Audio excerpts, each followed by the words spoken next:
Reiner, you reviewed this sucker. Yeah, to be honest, I reviewed the originals back in the day too. That's why I love Game Informer. How many outlets can do that? I would argue no other outlet has that. Nope. Yeah. It's true, right? Yeah, nobody else could say that. Probably. And back in the day, do you remember your review scores for Spyro? Let's do this direct comparison. 9.5, Spyro 1. Great. Spyro Ripto's Rage, 9. Wow. Year of the Dragon, 8.75. That sounds about accurate. And now the remastered, Trilogy, Reignited thingy. 8.5. It's just a 8.5. continual slope down. Honestly, I saw your 8.5 and was like, that's higher than I expected for the remake. Yeah, I gave Crash an 8. Yeah. Like, those games are still fun, but I think this one has more kind of the modern appeal of games, like exploring kind of open spaces. I think that works better than just kind of the challenge-based platforming of 100%. Crash. So I think there is more of a pull for people that haven't played the series, and even those who've played them again. It's really cool to see how they've been reimagined visually. Yeah. That's the most stunning thing for me. Like, Crash's games back in the day looked good, and still, like, they transitioned to the remakes, still look the same, in my opinion. Yes, there's more polish and all that. Right. But a lot of what was there on the PlayStation carried over. Interesting. Spyro, they tried more in terms of play space, and that meant that it was more kind of plainly detailed and shaded. Right. So seeing it reimagined with full detail often feels like you're going into a different game. I'm totally is finally fulfilling the promise of what Spyro could have been. And I love Spyro 1 on the PlayStation 1. And it just reminded me playing this remake as well. It's so much better than Crash. At least Crash 1 versus Spyro 1, it's just a slam dunk. Spyro 1 is a much better game. And I think this remake proves it, just how well the gameplay is aged versus especially Crash 1's gameplay, which is rough. Yeah. Yeah. Crash, I mean, I guess I kind of like that about Crash 1. Like, it was really hard. Yeah. And more of a challenge. Spyro, it became more about, like, where's that last gem? Like, you don't really feel like you're being kind of challenged. It's just explore, leave a level, enter a level whenever you want. Everything's so soft and lovely. Music's great. Outside of those bonus stages, those are tough. Those can go straight to hell. Ones. Yeah. No, they're still fun. Okay, so you're our test audience here because we have Miller and Serial who have never played the old Spyro games. I played a little tiny bit of Spyro back in the day, but I think it missed me. I was a big kind of character action platformer fan, but for some reason I just never really got into Spyro. And so approaching it, this new version, has been interesting, right? Because like the mechanics or the core concepts of the game are a little bit aged, right? Like especially the focus on collecting and that kind of thing. Yeah. But you're right in a lot of ways that like that game, far more than Crash, it was a herald of things to come. Because it was maybe closer to Mario 64, which maybe was so dominant that everybody's pulling from that naturally. Yeah, well, and even, other games today are much more about these kind of open play spaces and that kind of thing. The thing that was striking to me as somebody who had never really engaged fully with the product back in the day is how much I felt like this could still be a really worthy first platformer for like a young audience, right? Like I would be really enthusiastic about like pointing a family with a young kid towards this game and being like, you know what, like Spyro's like endearing. These levels are really straightforward. You don't have to buy a bunch of toys. No, and there's also some like interesting secrets and there's some challenges to be like, okay, well, how would I get this key and where are places I look? Totally. The dragons themselves, as you rescue them, are giving you these little clues that in a lot of ways come across as sort of, they could come across as condescending, but they're not, because they're just, they're showing you the ropes. Like somebody who's never played a game like this before, you could kind of get it. Yeah. And it definitely feels like in a lot of modern games, it feels like the exploration is sort of a thing you do tangentially to the rest of the game. If like, oh, you can mainline the game or you can do the side stuff. Whereas in Spyro, it definitely feels like that exploration is the main line, where like the reason, like if you're playing it as a kid, the reason you want to explore is because it feels so natural to have like, oh, you have 97 out of 100. Let's go do a little bit of like very light puzzle solving to figure out what the last 3 gems are. So there is this constant compulsion of completionism, which is, I think is real, and it ties into like those maps are built specifically for you to explore and collect stuff. So it feels really well done. Yeah, I've heard some video game industry old timers and other podcasts, unnamed podcasts, really come down hard on Spyro. Like, those always were dumb. The art sucked. I can never understand it. Like, Spyro 1, I think, is so good.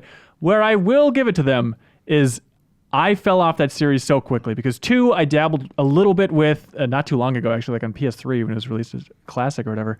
And then I remember seeing Spyro 3 back in the day. Like, my friend had it. I went over to her house. I was like, this looks so stupid. I don't want to play as some skateboarding cheetah with all of his buddies. It's just like, it is poochied the hell out for a Simpsons reference, right, Reiner? 3's stupid, right? Well, 3 is like, so these 3 games as a whole are a great study of iteration because you could definitely see like Insomniac trying something new. Even the character design, at the time was like, he's quadruped, like 4-legged, controls kind of weird. That's the one thing I'll say about maybe kids. It's a little bit more difficult to control than a Mario. Sure. Gliding is easy, running is easy, but when you sprint, like when you put your head down with the horns down, it's like he's a race car. You got momentum. Well, yeah. And there's also the other thing that was striking to me is that it's like that camera is odd. I know it's trying to be faithful to the original source material, but it's so close. I feel like crowded all the time. Really? Yeah, it's kind weird. of odd. Do you know what I'm talking about? Yeah, and the enemies sometimes are off the screen. They're so tall. And I think that's cool. But I definitely hear you where you feel like, I just missed that. I wish the camera was a little bit further back. I would have been able to line that up better. Yeah. But you get to 2, and they have a better idea of how to lead the player along. Because the first one, they just kind of throw you in. They're like, collect 10 dragons. And you're like, okay. And then it's like, wait, I didn't even have to go to all the levels in the first world. I can just move on. The second one, they connect it better. And then the third one, the moves are still the same through all the games. You could definitely see Insomniac going, oh, God. It's the same game again. We got to spice it up. Let's throw in other playable characters. Right. Now you can swim and other stuff. But you're a kangaroo. And not only a other bird. playable characters, but it's also like, let's put Spyro on a skateboard. Yeah. Which is weird now. It's like Activision now publishes it. But I'm sure they're responding to Tony Hawk back in the day of like, well, it's a cool 90s game. We got to have a dragon on a skateboard. That crap sucks. Yeah. You definitely see developers like prototyping for other potential games within the framework of a game. Right. You know what I mean? Like, so...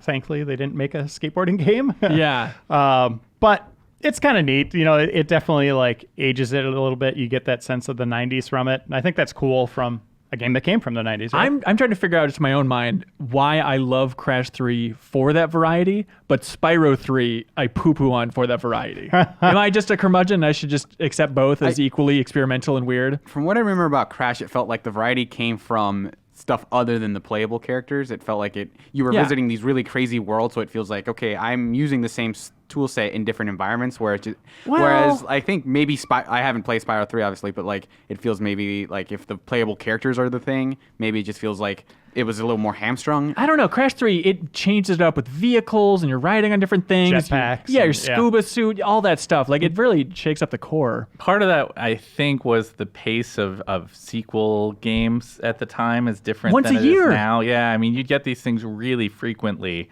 And so, in a lot of ways, it felt like at the time they would use very similar art assets, but they were eager to try to like maintain interest by like, okay, well, we got to have this new character, this new like silly gimmick or something. Yeah. So, I think that's, again, it's kind of a product of the times kind of a thing. Right. And the coolest thing looking back now is how much those Spyro games are the foundation for Ratchet and Clank. Like there's times you're in a level, you're like, this could just be a Ratchet level. Like it feels like it. Like in terms of the enemy designs, the flow of kind of moving from point A to point B, a lot of that is what they use for Spyro. So it's kind of cool to look back at if you like those games. Totally. It's worth a look, too. Fans of Spider-Man, go back to the origins and check it out. I love how much Insomniac has supported the remake as well. It seems like Naughty Dog gave a couple tips of the hat to Crash and the remake and stuff, but with this one it seems like Insomniac, maybe because they're independent, so they care less in theory, but it seems like they're really embracing it, like, hell yeah, Spyro's back, look at this, it's fun. I just think it's weird that when you boot the game up, it brings up Activision and Toys for Bob. Yeah. But the only place you see Insomniac's name or any of the developers is in the credits in special thanks. I don't know. What do you want? You want it on the splash screen? That seems like a lot. They made them. They made the game, It's man. their game. I mean, Well, yeah, originally. That's prime real estate. I don't know. Maybe somewhere in there, but splash screen seems, that's way too dominant. It should be Insomniac Games / Toys for Bob. I would agree. I with think that's Reiner. confusing developer. because if they didn't help out in a major way for the remake, like they were How did consulting. they not help? They made the original Yeah. game that this is all based on. Yeah, I mean, I'm they su- didn't like totally redesign the game, right? Like, I mean, this is pretty It's much their foundation. It is. that Toys for game. Bob, inspired Which- by Insomniac. Which, by the way, I'm not That's saying made anything famous bad by. about Toys for Bob here. Like, way to go them for this beautiful art style that they did. But yeah, I mean, this is kind of Insomniac's game. It's a little weird. I think. I will say that, like, man, it's really fascinating with this game and with the Crash games. That sensation, and I think we've talked about this before on the podcast of seeing something that is the way you imagined it in your course. mind's eye, Yeah. rather than the way that it actually was. And it really is like it is that. Like you go into the Spyro game, and before you play it in your memory, you think about Spyro as being like, oh, he's this like cute cartoony dragon. He's got lots of interesting animated facial expressions and stuff. The original is very hard to look at. It's like 40 polygons, Yes. maybe. Yeah. Yeah. But I went back and looked at my strategy guide for the first one. Yeah. And it's funny because it was like there would be a brown object in front of me, no texture on it, and so I wrote like, oh, that's a tower. So at the brown tower, make a left, and then I look in the reimagined version, the remaster, and it's like, oh, it's a tree. Like I had no idea. Like So that strategy that's what they guide, were going don't for. use it in today's day and age. If you Yeah, have it yeah. lying around from the 90s, watch out for that old Game Informer. Yeah. There's an asterisk on it now. So yeah, I confusing. mean that's how much they've evolved, right? Like Yeah, and if you want to learn more about the development of this game, we have an interview with Toys for Bob talking all about it. It's a good time. What a fun time. Only on Xbox and PS4. yes, For now. no PC yet or Switch.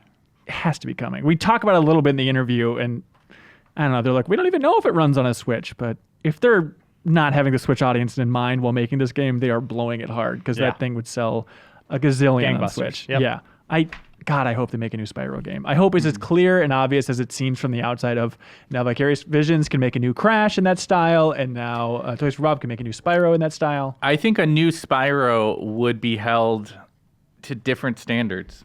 I Oh, of think. course, I yeah. mean, there's a lot of things, not inappropriately, that we think about this game because it is a remake that. It's saying give it a pass is unfair. I mean, it is what it should be, right? Which is these original games, Right. but with this beautiful new sheen on them. A new Spyro, I think, would need to kind of go back to the drawing board on some of the like collection mechanics, and we talked about the camera, that kind of stuff. I don't know. think. Maybe the nostalgia crowd is just so big that they're ready for a new experience, even with those old mechanics. But I always think back to like the reception for Traveler's Tales Wrath of Cortex, the fourth Crash Bandicoot game, which everybody was like, F this isn't Naughty Dog, this sucks. I went back and played it not too long ago, and it's like, this is about the continuation of the Crash series I would expect on PS2. Like, it's totally fine. It feels not too far off from like a Crash 2 experience. And I wonder if now the world would be ready for that kind of throwback experience that is surprisingly faithful to the original design. I think there's definitely a way you can like thread that needle, which I think Mega Man 11 does pretty well. Of Yeah. just like here's this sort of classic thing, but we've thrown in just enough to make it interesting. I feel Slow like- down mechanics in Spyro Yeah. 4. Got it. Yeah, that's perfect. Reiner, reviews on the site? Reviews on the site, yeah, 8.5. That was just a clip from a larger show called The Game Informer Show. You can find it on iTunes, Google Play, or GameInformer.com. We take the fun opportunities and exclusive information from Game Informer magazine and boil it into a show that airs every Thursday with exclusive cover story information, developer interviews, a lot of fun stuff. So come love games with us.